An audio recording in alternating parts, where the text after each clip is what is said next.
Hey guys, my name is Jitesh. तो दोस्तों, आज की वीडियो एक कंटिन्यूएशन वीडियो होने वाली है मेरे आईएलटीएस कोर्स की, in which I am sharing my personal experience, my personal advice with you guys for tackling each section of IELTS along with some of the important tips and tricks and strategies that I myself used, which helped me to achieve an overall band score of 8 in IELTS. So today's video is going to be all about the writing section or the writing module of IELTS exam. So without wasting any more time, let's begin. यार, video शुरू करने से पहले जिन लोगों को नहीं पता उनके लिए मैं आईएलटीएस राइटिंग सेक्शन का एक ब्रीफ ओवरव्यू दे देता हूं। तो यार, आईएलटीएस राइटिंग सेक्शन में दो टास्क आते हैं, task 1 and task 2। The task 1 is comparatively easier. तो यार, टास्क 1 में आपको रिपोर्ट राइटिंग लिखने के लिए आती है। आपको कोई भी हिस्टोग्राम, बार ग्राफ या फिर लाइन ग्राफ प्रोवाइड कर दिया जाएगा, जिसके ऊपर आपको एक रिपोर्ट लिखनी होती है जो कि 150 वर्ड्स या फिर उससे ज्यादा की होनी चाहिए। तो यार, ये काफी सिंपल होता है, इजीली सारे स्टूडेंट्स इसको आसानी से कर लेते हैं। So moving on to the task 2। तो यार, जो टास्क 2 है वो बहुत ज्यादा डिफिकल्ट होता है। तो ओवरऑल जो सारा आईएलटीएस का एग्जाम है उसमें सबसे डिफिकल्ट राइटिंग सेक्शन ही होता है, और राइटिंग सेक्शन में भी specially task 2।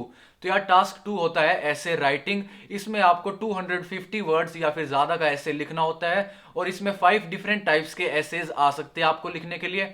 For example, argumentative ऐसे आ सकता है, ओपिनियन ऐसे आ सकता है, एडवांटेज डिसएडवांटेज ऐसे आ सकता है, या फिर प्रॉब्लम्स एंड सॉल्यूशन ऐसे आ सकता है, या फिर मिक्स्ड ऐसे भी आ सकता है।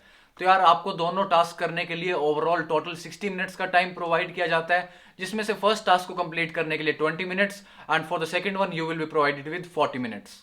और यार, आईएलटीएस राइटिंग में मार्किंग 4 क्राइटेरियाज पे डिपेंड करती है। The first criteria is task. तो जो आपको टास्क मिला है एसे में, जो आपको क्वेश्चन है एसे का, आपको अपना सारा ऐसे उसी टास्क के अराउंड लिखना है, उसमें इधर उधर की बातें बिल्कुल नहीं लिखनी। The second criteria is structure. तो आपको ध्यान रखना है कि आपके ऐसे का जो स्ट्रक्चर है वो पैराग्राफ वाइज हो। आपको सिंपली स्टार्टिंग से लेके एंडिंग तक एक ही पैराग्राफ में पूरा ऐसे नहीं लिखना है। The criteria number 3 is vocabulary. तो आपको ध्यान रखना है कि आपकी वोकैबुलरी में जो सबसे ज्यादा कॉम्प्लेक्स वर्ड्स हो, आपको उनका यूज करना है, और एक ही वर्ड का ऐसे में बार बार यूज नहीं करना है। So the criteria number 4 is grammar. तो आपको ध्यान रखना है कि आपके ओवरऑल सारे ऐसे के थ्रू कोई भी ग्रामेटिकल मिस्टेक या ग्रामेटिकल एरर ना हो, और आपको ध्यान रखना है कि आप जितने ज्यादा कॉम्प्लेक्स हो सके उतने ज्यादा कॉम्प्लेक्स सेंटेंसेस का यूज करो। That was the overview of IELTS writing guys. I hope आप सबको समझ आ गया होगा। तो चलिए अब वीडियो स्टार्ट करते हैं। So the tip number 1 is work on your grammar extensively. तो दोस्तों, ये एक काफी ज्यादा इंपॉर्टेंट टिप है। जो आईएलटीएस राइटिंग सेक्शन में ग्रामर वाला मार्किंग का क्राइटेरिया है वो काफी ज्यादा डिफिकल्ट एंड काफी ज्यादा टफ है। अगर मान लीजिए आपने अपने पूरे ऐसे में एक भी ग्रामेटिकल मिस्टेक नहीं करी है, आपके सारे सेंटेंसेस बिल्कुल करेक्ट है, आपकी कोई भी नाउन में, कोई भी एडवर्ड में, कोई भी टेंसेस में, कोई भी सिंगुलर प्लूरल में किसी चीज में कोई मिस्टेक नहीं है, तो भी आपको इस क्राइटेरिया में सिर्फ 4 बैंड्स ही प्रोवाइड किए जाएंगे। तो अगर आप चाहते हैं कि आप इस क्राइटेरिया में अपना स्कोर 4 बैंड से बूस्ट कर पाए, तो आपको सिंपल सेंटेंसेस की बजाय कंपाउंड एंड कॉम्प्लेक्स सेंटेंसेस का ज्यादा यूज करना पड़ेगा। तो यार, कंपाउंड एंड कॉम्प्लेक्स सेंटेंसेस होते क्या है? तो कंपाउंड सेंटेंसेस वो होते हैं जब आप किन्हीं दो सिंपल सेंटेंसेस को आपस में जोड़ देते हैं एंड या फिर और या इन्हीं टाइप्स के वर्ड्स का यूज करके। और यार, कॉम्प्लेक्स सेंटेंसेस वो होते हैं जब आप किसी कंपाउंड सेंटेंस में स्टार्टिंग में या फिर एंडिंग में किसी एक डिफरेंट वर्ड का यूज कर देते हैं। फॉर एग्जाम्पल, ऑल्दो का, या फिर वाइल का, या फिर फॉर इंस्टेंस का। तो दोस्तों, इसी रीजन की वजह से आपको अपनी ग्रामर पे बहुत ज्यादा वर्क करना चाहिए। Number 2 is map your ideas. तो दोस्तों, जो पेपर में आपको 60 मिनट्स का टाइम प्रोवाइड किया जाता है, उसमें आपको ध्यान रखना है कि उन 60 मिनट्स में से जो फर्स्ट 5 मिनट्स है उसमें आपको कुछ भी अपने पेपर में नहीं लिखना है। You just have to brainstorm all the ideas on a rough piece of paper. तो यार, इससे होगा क्या, जब आप अपना ऐसे लिखना स्टार्ट करोगे तो आपको बार बार सोच सोच के नहीं लिखना पड़ेगा, which would save you a lot of time. So moving on to the tip number 3, you have to familiarise yourself with general topics. तो दोस्तों, ये एक काफी ज्यादा इंपॉर्टेंट टिप है।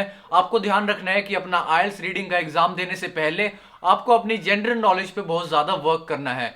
क्योंकि फॉर एग्जांपल, मान लीजिए आपके आईएलटीएस राइटिंग सेक्शन में ऐसे का टॉपिक आ जाता है डीप सी एक्सप्लोरेशन, या फिर स्पेस एक्सप्लोरेशन, या फिर इंडियन डिमोनेटाइजेशन। तो अगर इन टाइप्स के टॉपिक्स के बारे में आपको खुद ही कुछ पता नहीं होगा, तो आप पेपर में भी क्या ही लिखोगे यार। आप एक ही पॉइंट को बार बार रिपीट करते रहोगे and which would seriously affect your test results. तो यार, मैंने पर्सनली क्या किया था अपनी जनरल नॉलेज को इंक्रीज करने के लिए, मैंने न्यूज़पेपर्स पढ़ना स्टार्ट कर दिए थे, मैंने मैगजीन्स पढ़ना स्टार्ट कर दी थी, मैंने गूगल पे आर्टिकल्स पढ़ना स्टार्ट कर दिए थे। तो इसीलिए I would recommend that you do the same. Tip number 4 is right your essay in paragraphs. तो दोस्तों आपको ध्यान रखना है, आपको अपना पूरा पैराग्राफ स्टार्टिंग से लेके एंडिंग तक एक ही पैराग्राफ में नहीं लिखना है, उसको 4 पैराग्राफ्स में डिवाइड करना है। फर्स्ट वाला पैराग्राफ इंट्रोडक्शन पैराग्राफ होना चाहिए, जिसमें आपको अपने एसे को इंट्रोड्यूस करना है। सेकंड वाला पैराग्राफ आपका बॉडी पैराग्राफ होना चाहिए, जिसमें आपको अपना फर्स्ट आइडिया लिखना है। पूरे पैराग्राफ में सिर्फ एक ही आइडिया होना चाहिए स्टार्टिंग से लेके एंडिंग तक। फिर थर्ड वाले पैराग्राफ में आपको अपना सेकंड आइडिया लिखना है।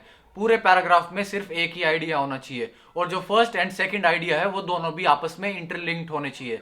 फिर लास्ट वाले पैराग्राफ में, फोर्थ पैराग्राफ में, आपको कंक्लूजन लिखना है, अपने एसे को कंक्लूड करना है। Last but not the least, the tip number 5 is correct your spelling mistakes. तो दोस्तों आपको ध्यान रखना है कि अपने एग्जाम के लास्ट के 5 मिनट्स में आपको अपने पूरे एसे की प्रूफ रीडिंग करनी है, और अगर किसी में स्पेलिंग मिस्टेक, आपको कोई स्पेलिंग मिस्टेक मिल जाए या स्पेलिंग एरर मिल जाए, तो आपको उन्हीं 5 मिनट्स में उसको करेक्ट कर लेना है। So that was it for today guys. I hope you liked the video, and if you did, please make sure to give it a thumbs up and don't forget to subscribe the channel.